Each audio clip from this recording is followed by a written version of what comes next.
오늘 우리에게 주시는 말씀 잠언 1장 7절에서 19절까지 말씀입니다. 잠언 1장 7절에서 19절 저희들 한 절씩 교독하겠습니다.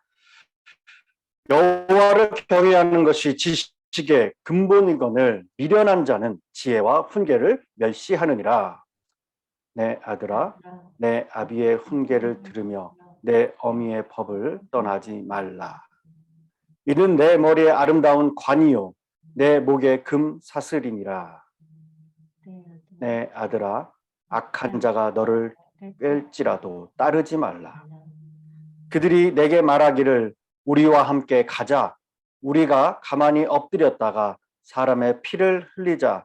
죄 없는 자를 까닭없이 숨어 기다리다가 스올같이 그들을 산채로 삼키며 무덤에 내려가는 자들같이 통으로 삼키자. 우리가 온갖 보화를 얻으며 빼앗은 것으로 우리 집을 채우리니 너는 우리와 함께 제비를 뽑고 우리가 함께 전대 하나만 두자 할지라도 내 아들아, 그들과 함께 길에 다니지 말라. 내 발을 금하여 그 길을 밟지 말라. 대저 그 발은 악으로 달려가며 피를 흘리는데 빠름이니라. 새가 보는 데서 그물을 치면 헛이릴 갯건을 그들이 가만히 엎드림은 자기의 피 흘릴 뿐이요 숨어 기다림은 자기의 생명을 해할 뿐이니 이익을 탐하는 모든 자의 길은 다 이러하여 자기의 생명을 잃게 하느니라. 아멘. 오늘 우리에게 주시는 말씀입니다. 지경, 지혜와 경건을 넓히는 잠언의 말씀으로 하루의 시작을 깨우며 은혜를 나눕니다. 잠언, 우리에게 하나님 앞에서 지혜롭고 경건하게 살아가는 방법, 지경을 넓히는 지혜를 주고 있습니다. 지난 첫 시간에 잠언이 어떤 책인지를 잘 소개해 줬습니다. 잠언을 통해서 지혜와 지식을 깨닫고 훈계를 받으며 학식과 명철 그리고 지략을 얻는다 말씀했습니다. 이 지혜와 지식, 훈계와 학식, 세상의 사람들이 말하고 이해하는 지식이나 지혜, 훈계와 학식과는 전혀 다른 것으로서 사회, 정치, 과학, 어떤 윤리, 도덕적인 관계된 것이 아니라 하나님을 경외하는 사람들이 하나님의 말씀을 통해서 얻는 삶의 방편이다라고 할 수 있습니다. 그러니까 지혜, 지식, 훈계, 학식 이 모두 결국에는 하나님을 경외하는 것을 가리키는 것이다라고 말할 수 있습니다. 그리고 하나님을 경외하는 사람들에게 하나님께서 주시는 선물입니다. 실제로 솔로몬으로부터 어떻게 지혜를 얻을 수 있었습니까? 솔로몬이 태어날 때부터 가지고 있었던 것도 아니고 특별한 사람으로부터 그리고 외부로부터 배운 것도 아니에요. 그야말로 솔로몬의 지혜는 하나님께 얻은 것이었습니다. 하나님으로부터 받은 선물이었다는 거죠. 그리고 잠언의 유익이 어리석은 자를 슬기롭게 한다 했습니다. 여기서 어리석다라는 말은 하나님을 떠나서 타락한 인간의 생각과 방법을 가리키는 말이에요. 이런 사람들도 잠언을 통해서 하나님을 경외하는 법을 배움으로써 슬기로 얻을 수 있는 유익을 얻을 수 있다. 하나님을 믿는 사람들이 살아가는데 필요한 지혜를 얻는 유익이 잠언에 있습니다. 그리고 잠언은 젊은 자에게 지식과 근신함을 주기 위한 것이다라고 했습니다. 여러분, 사람은 누구나 올바른 지식이 필요하지만은 특히 앞날을 책임져야 할 젊은 사람일수록 올바른 지식이 더욱더 중요하고 지혜가 필요합니다. 그런데 올바른 지식은 바로 하나님을 경외하는 가운데 얻을 수 있다는 거. 하나님을 경외하는데 얻을 수 있다는 겁니다. 근신함을 준다는 말은 우리 인간이 삼가해야 할 것에서 자신을 지킨다는 의미였습니다. 잠언은 바로 이런 일을 위해서도 필요한 말씀이다라고 지난 시간에 우리가 배웠습니다. 또 명철한 자는 모략을 더할 것이다. 모략이라는 어떤 문제가 생겼을 때 그것을 대처할 수 있는 방책을 가리키는 말입니다. 그래서 이 자몰이라는 것, 이렇게 우리가 삶에서 겪는 여러 문제에 대해서 지혜롭고 경건하게 대처할 수 있는 지침임을 말씀하면서 오늘 7절에 여호와를 경외하는 것이 지식의 근본이거늘 미련한 자는 지혜와 훈계를 멸시한다라고 말씀하고 있습니다. 우리 인간의 모든 지식, 그 근본이 하나님을 경외하는 믿음에서 시작되어야 합니다. 그렇지 않으면 아무리 그 어떠한 대단한 지혜라도 우리의 생명을 해치고 우리의 생명의 길에서 떠나게 합니다. 그런데 어떻습니까? 세상의 많은 사람들 하나님의 말씀에서 나오는 지혜를 따르지 않고 인간의 지혜, 세상의 지혜만 찾고 따르는데 이런 사람들은 결국 미련한 자다라는 거예요. 세상의 지식을 거부하는 것이 아닙니다. 부정하는 것이 아닙니다. 우선순위를 이야기하는 거예요. 이 미련한 자는 근본이 없습니다. 기초가 약합니다. 중요한 것과 가치 없는 것을 구별하지 못해요. 보이지 않는 하나님에 대한 두려움이 전혀 없습니다. 그렇기 때문에 당장 눈에 보이는 욕심과 이익을 따라서 달려가는 거예요. 그러한 자들은 하나님께서 정하시고 세우신 지혜와 훈계를 멸시한다 말씀하고 있습니다. 멸시한다는 것, 비웃고 업신여기고 무시하며 무가치하게 여기는 태도입니다. 여기서 말하는 지혜는 매우 실제적이고 활동적인 이 삶 속에서 하나님의 뜻대로 살아가는 삶의 지혜를 말합니다. 그리고 또한 훈계라는 것, 징계하고 책망하며 바로잡는 것을 가리키는데 자녀들을 양육하는 부모가 자녀를 교육하는 것과 같습니다. 그렇기 때문에 이 훈계는 꾸짖고 바로잡는 이 과정이 그 안에 담겨져 있다는 거예요. 훈련하고 연단하여 바로잡는 것. 이렇게 교육받는 어린아이에게는 힘이 들지만 그것은 그들의 삶에 평생의 유익이 됩니다. 평생의 유익이 돼요. 그렇게 하나님은 그의 백성들을 위하여 지혜와 훈계를 세워주심으로써 이것을 잘 배우고 그리고 따르는 자들로 하여금 인생에서 바른 길을 가고 진정한 행복을 누리며 살아가도록 그렇게 하셨다는 거예요. 이 솔로몬 왕은 그의 가르침을 받는 회중들, 특히 젊은이들 향해서 8절에 이렇게 말하고 있습니다. 내 아들아, 내 아비의 훈계를 들으며 내 어미의 법을 떠나지 말라. 여기서 훈계는 히브리어로 무사를 의미합니다. 이 말은 징계나 매를 의미합니다. 법은 율법, 곧 토라를 의미하고 있습니다. 즉 무사르는 매로 때려서 잘못된 것을 바로잡는 것이고 토라는 말씀으로 싸움에서 위로하고 격려하는 거예요. 7절에서의 지혜와 훈계와 동일한 의미입니다. 이 두 가지 양육을 하나님은 부모에게 맡기셨다는 거예요. 그리고 그 부모의 말씀에 또한 자녀는 순종하는 법을 배워야 된다는 것입니다. 하지만 여러분 생각해 보세요. 대부분 자녀의 양육에 대한 비중은 누구에게 더 큽니까? 일반적으로 어머니에게 더 큽니다. 때문에 이 자녀 양육의 책임이 어머니에게만 있는 것이 아니라 아버지에게도 동일하게 있으므로 자녀 양육을 아내에게만 맡기지 말고 남편인 아버지들도 하라는 의미에서 아비의 훈계라고 말하고 있습니다. 그리고 또한 그 자녀들은 가정의 아버지와 어머니가 자식들을 사랑하여서 훈계하듯이 그 훈계와 법을 잘 듣고 지키고 따르라는 순종을 8절에서 명하고 있는 거예요. 이렇게 주님의 지혜와 훈계에 잘 순종하는 자의 결과가 어떠합니까? 9절 말씀에 이는 내 머리에 아름다운 관이요 내 목에 금 사슬이라 말씀합니다. 머리에 아름다운 관은 명예와 영광을 가리킵니다. 목의 금사슬은 부요함과 은총을 가리키는 거예요. 하나님의 말씀을 잘 순종하는 자는 하나님께서 그를 지극히 이렇게 높여주신다는 사실이에요.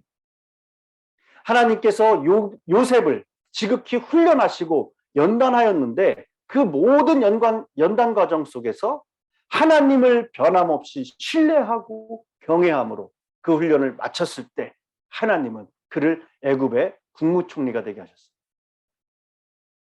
바로를 통하여 요셉의 손가락에 바로의 인장반지가 끼워지고 세마포 옷이 입혀지고 금사슬이 목에 걸려지고 버금술에 태워져서 사람들이 그 앞에 엎드려 찬사하는 은혜를 입게 하셨습니다. 이처럼 우리가 하나님의 말씀과 계명과 법도와 훈계, 우리의 삶 속에서 허락하신 고난과 연단의 과정 속에서도 순종과 겸수로 인내로 기도하며 변함없이 여호와 경외하기를 그치지 아니하면 하나님께서는 반드시 우리를 존귀케 하실 것이요 복되게 하실 줄 믿습니다. 이렇게 중심이 바로 선 자, 근본이 굳게 선 자들은 시험이 다가오고 꾀하는 자가 다가와도 흔들리지 않습니다. 더욱더 그럴수록 여호와 경외하기를 그치지 아니합니다. 지혜와 훈계를 더욱더 굳게 붙드는 신앙으로 버티게 된다는 거예요. 더불어서 더욱 악인들과의 교제와 세상의 유혹을 멀리하면서 여호와 경외하는 편에 머물러서 흔들리지 않는다는 거예요. 반면에 어떻습니까? 중심이 약한 자, 근본이 없는 자, 악인들이 꿰며 악인의 길, 죄악의 길, 육신의 길, 세상의 길로 가자고 흔들면은 결국 넘어지고 따라가고 만다는 거예요. 결국 그 길은 망하고 그 생명을 잃어버리는 비참한 결과를 맞습니다. 그러므로 오늘 이 지혜의 스승은 그들 회중에게 이르기를 10절에 내 아들아 악한 자가 너를 뺄지라도 따르지 말라 라고 말하고 있습니다. 15절에도 이르기를 내 아들아 그들과 함께 길을 다니지 말라 내 발을 금하여 그 길을 밟지 말라 훈계하고 있습니다. 우리는 항상 주님의 지혜를 또는 그 훈계의 책망을 거부하거나 싫어하지 말고 즐거이 순종함으로 그 말씀을 곁에 두고 가까이 듣는 자로 지혜와 경건, 지경이 넓어지시는 은혜가 충만하시길 간절히 소망합니다. 여러분, 부모로서 가정에서 자녀들에게 하늘의 지혜와 말씀의 지혜와 훈계를 가르치시기를 바랍니다. 악한 자들이 세상의 악한 유혹이 우리와 우리의 자녀들을 꾀려 할 때 단호하게 NO, 거절할 수 있는 하늘의 지혜를 남겨주시고 가르쳐 주시길 바랍니다. 뿐만 아니라 우리 부모의 삶이 하나님 앞에서 지경, 지혜와 경건의 모범을 통해서 그리고 하나님을 경외하는 근본이 되는 신앙의 모범을 통해서 자녀들이 우리 부모의 모습과 훈계를 따르게 하고 순종하는데 부끄러움 없는 부모로서 당당히 신앙으로 승리하길 바랍니다. 또한 우리는 누군가의 부모인 동시에 누군가의 자식의 위치에 있을 수도 있을 것입니다. 그렇기에 일방적인 훈계만이 아닌 자녀의 위치에서 자녀들이 보고 배울 수 있도록 우리 부모에 대한 순종의 지혜로 말씀의 반응에 대한 순종도 보이시는 자녀가 되시기를 간절히 소망합니다. 더욱 기억해야 할 것은 우리가 부모로서 자녀를 위해 또한 자녀로서 부모를 위해 기도가 필요하다는 거예요. 여러분, 이 세계 역사 가운데 큰 업적을 남긴 위대한 인물 뒤에는 꼭 기도하는 부모님들, 위대한 어머니가 있었습니다. 중세의 성자로 불리는 어거스틴, 그 목사님 뒤에 기도하는 어머니 모니카가 있었습니다. 감리교를 창시하시고 온 세계에 부흥운동을 일으킨 존 웨슬리 목사님 뒤에 기도하는 어머니 수잔나가 있었습니다. 미국의 제16대 대통령으로 노예 해방을 한 위대한 아브라함 링컨 대통령 뒤에는 기도의 어머니 낸시 링컨 여사가 있었습니다. 구약에 하나님께 크게 쓰임받던 인물 사무엘, 그 사무엘 뒤에는 기도하는 어머니 한나가 있었습니다. 지금 여러분 앞에 말씀을 전하는 너무나도 부족하고 목사로서 자격 하나 없는 저지만은 지경을 넓혀갈 수 있도록 제 뒤에는 기도하시는 위대한 저의 어머니가 있기에 지금 이 자리에 있습니다. 여러분들도 마찬가지. 여러분의 자녀도 여러분이 있기 때문에 지금 이 자리까지 이끌어 주신 줄 믿습니다. 그렇습니다. 기도하는 부모가 지경을 넓히는 자녀를 탄생하게 하는 줄 믿습니다. 저와 여러분들이 나중에 이후에 이 세상을 떠날 때에 자녀들에게 어떠한 유산보다 그리고 다른 어떤 유언보다 이런 말을 남겼으면 좋겠습니다. 사랑하는 아들아, 사랑하는 딸아, 마지막으로 4가지 말을 당부하고 꼭 전하고 싶구나. 하나님을 경외하라. 하나님을 경외하고 2번째로 말씀을 떠나지 말라. 3번째, 악인을 따르지 말라. 4번째, 이익을 탐하지 말라. 이 4가지가 오늘 말씀의 요약입니다. 여러분, 근본의 기초가 튼튼한 부모, 자녀의 신앙이 되기를 간절히 바랍니다. 하나님을 알고 두려워하는 것이 모든 지식의 시작, 근본입니다. 가장 첫 번째로 알아야 할 지식이며 가장 중요한 지식입니다. 하나님을 경외한다는 것은 하나님의 사랑과 은혜에 바른 신앙으로 응답하는 것입니다.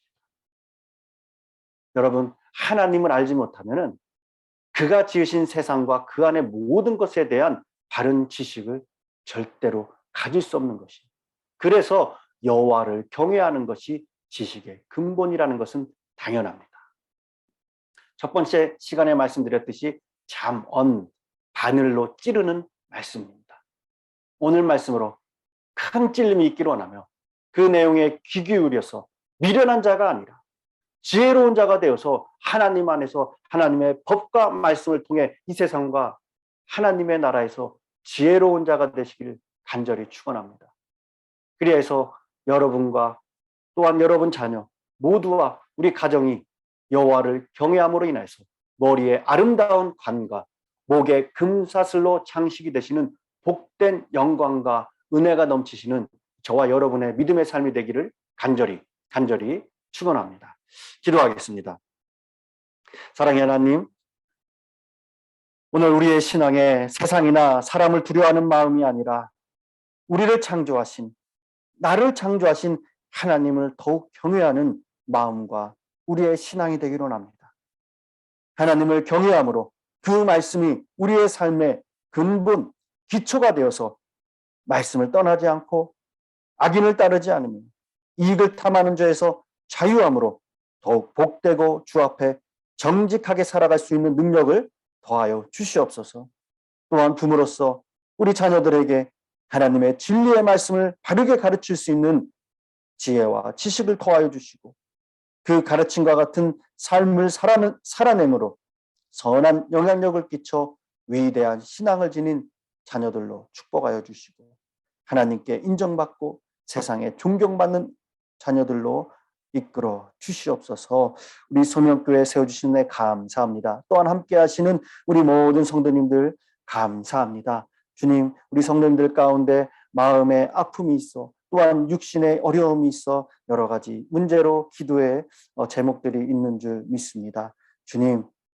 주님이 원하시고 바라시는 때와 방법으로 그들에게 찾아가 주셔서 말씀하여 주시고 성령의 치료의 하나님, 라파의 하나님, 주님 터치하여 주셔서 치료의 경험이 있게 해주시고 모든 것 회복의 역사가 있게 해주셔서 주님이 하셨습니다. 더욱더 감사의 조건을 발견하며 고백할 수 있는 귀한 은혜를 누리게 하여 주시고 그 은혜를 통하여서 살아계신 하나님을 드러내고 전할 수 있는 귀한 복된 삶이 될 수 있도록 주님 축복하여 주시고 이끌어 주시옵소서. 감사드리며 이 모든 말씀 우리 주 예수 그리스도의 이름으로 기도드렸습니다. 아멘. 시간 말씀을 생각하시면서 다 같이 기도의 자리로 나갑니다. 기도하겠습니다.